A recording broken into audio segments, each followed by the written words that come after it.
You can email us at info@iapm.ca, and we're talking to Hillel Neuer, Montreal native, who for some years now has been executive director of UN Watch in Geneva, dealing with the hypocrisy of the Human Rights Council and the challenge it posed by an organization that is not true to its founding principles. And I wanted to keep Hillel, and Hillel, I thank you for your patience. I know you had a long day, you've been traveling, to address one other issue, and I want to introduce that issue with a very eloquent email that we received. And it's from Avram in Côte St. Luc, and it says the following. If Louise Arbour were to be consistent, then she would have to label all forms of tribalism, nationalism, and settlement as racism. I cannot think of one part of the world where there have been no population shifts, transfers, resettlements. There are even claims to Antarctica. However, as he puts it, the people of the book are the Jews who have been indigenous to Israel for thousands of years,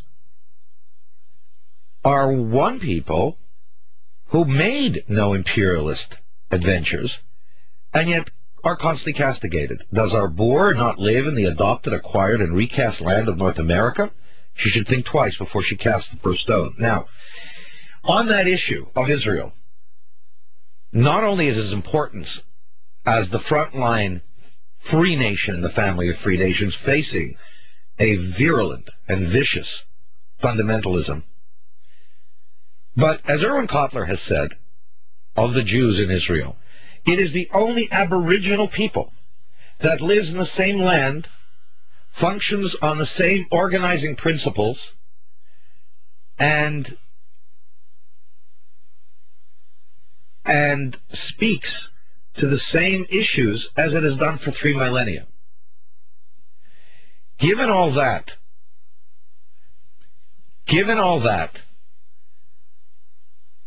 why is it so difficult for us to organize a foreign policy that is more bipartisan? In other words, when we have a government that says we're staying away from Durban, why can't we have both parties, since the Liberal Party has voice like Erwin Kotler's, who respond in the same manner and understand that it is a circus?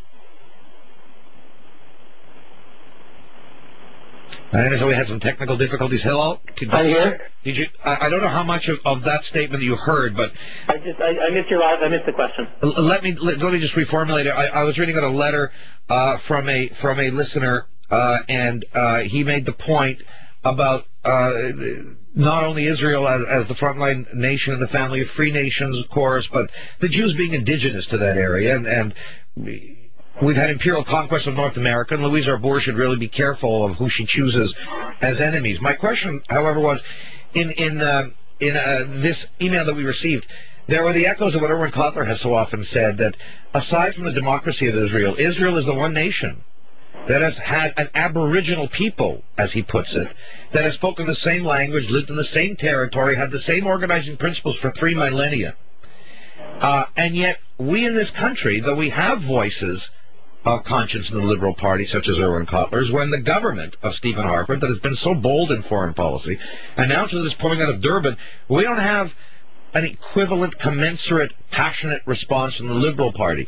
Do you ever see, as a Montrealer, you're a Canadian, do you ever see Canada being able to have a bipartisan foreign policy like the United States had many times in its history, or will foreign policy in Canada simply be, a ping pong just to be bounced back and forth as another election issue? Well, I did see several statements. I didn't see all the statements by MPs, but I did see several statements by NDP and Liberal MPs supporting Canada's decision. And I don't want to get into the internal discussion, but I do want to tell you from the international stage.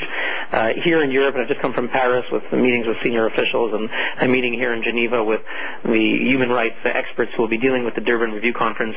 I think European Union states understand what this is about. And for the first time, we saw that at the UN General Assembly, the European states voted en bloc against several resolutions for the Durban Review Conference. I think they understand what this is about. I mean, this is about Libya, Muammar Gaddafi chairing a conference on anti-racism.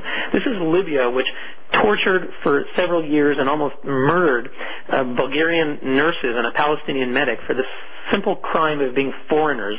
They were scapegoated and almost lynched, and were just barely taken out by the former Mrs. Sarkozy a few months ago and rescued. We have Iran as the vice chair of this conference, which, according to the UN itself, General Assembly, has been condemned for its repression, persecution of Baha'is, Sunnis, Baluchis, Kurds, Jews, and others. So these are the countries leading an anti-racism conference. Our organization, UN Watch, takes anti-racism very seriously. Our late founder was a man named Morris Abram, who marched arm in arm with Martin Luther King Jr. and was the advocate in the one-man, one-vote case that allowed blacks in America to vote. In my own brief experience as an attorney on these issues in the United States, I worked for thousands of African Americans who were discriminated against in the United States Air Force and try to bring them equality. And as an organization that cares very deeply about racism, whether for African Americans or whoever it may be, we feel that this Durban Review Conference is the very opposite of something that will help the global effort against racism. And I think Canada showed moral leadership when it made the announcement it did, and I believe that many Canadians reading the editorials around Canada, seeing a good 10 editorials at least, supported Canada's decision, the one exception being the Toronto Star, but the vast majority of editorials supported Canada's decision, and I can tell you that European states are today looking to Canada for moral leadership. And I saw some discussion of some MPs about a counter-conference, that Canada ought to perhaps hold its own conference, a true conference on racism. And I want Canadians to think about that. And I think Montreal would be, frankly, a perfect host of a country that as a city that, though it has its political problems now and then, on a daily basis is a model of bicultural relations and multiculturalism. And I think universities, preeminent institutions like McGill University, which recently held a fascinating genocide conference, I think would be a perfect place that Canada's foreign ministry could work with and think about hosting a world conference where people who truly care about racism, and not the Libyans, and not Muammar Gaddafi, and not Iran, would be the leaders of this. And I think it's something to start thinking about. We saw calls from MPs last week, and I think the world looks to Canada. If there's any place in the world that is a beacon of tolerance and peaceful dialogue and coexistence, it is Canada. Canada is a true mosaic from around the world of democracy. And I think if when Canada said it will not attend this sham, this fake, phony fraud of a conference, I think the message reverberated around the world. And I want to tell you that European states are thinking very seriously if and when they too will make the decision to step away. So I think human rights activists around the world are tipping their hat to Canada. Certainly we at UN Watch are. And we are deeply concerned that Louise Arbour, Secretary General of the Durban Conference, the kind of insensitivity that she showed on these issues last week. And you can be sure that coming in April, the first Durban Review preparatory meeting here in Geneva, these things are coming down the pike. There's going to be far more of these attempts to hijack the language and idea of human rights. We hope that Madame Arbour will exercise greater vigilance in opposing such malicious efforts. And we hope that Canada will continue to be a beacon and an example on these issues, and we're going to start thinking seriously about what we can do in a proactive way to show a true example of how to fight racism and intolerance in the world. Hillel Neuer, I thank you as always for your time.